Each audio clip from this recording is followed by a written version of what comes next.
Welcome to the chapter, Confusion on the verbs come and go. These two words are action verbs that show movement, but in different directions. Come means moving toward the speaker or the place you're talking about. Go means moving away from the speaker or that place.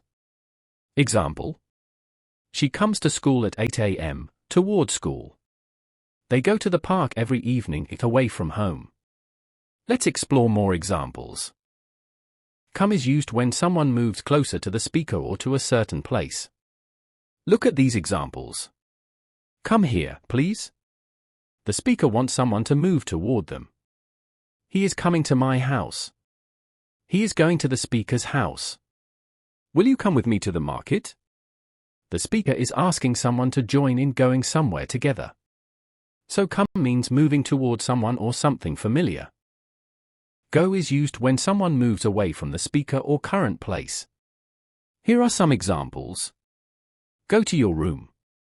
The speaker wants someone to move away to another place. I go to school every day. The speaker leaves home and travels to school. She went to the post office. She left her place and traveled to another place. So remember, go means moving away from where you are now. Let's look at some common mistakes. Wrong. She goes here every morning. The correct sentence is, she comes here every morning. Because she's moving toward this place. Wrong. I come to the zoo yesterday. The correct sentence is, I went to the zoo yesterday.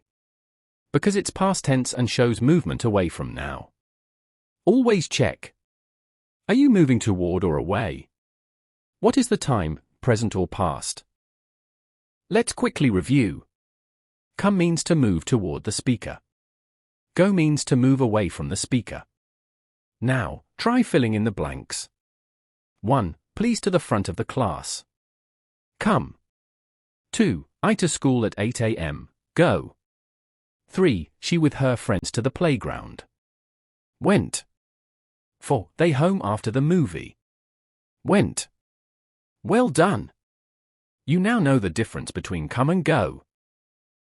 Prepared by K. Rajendra Prasad.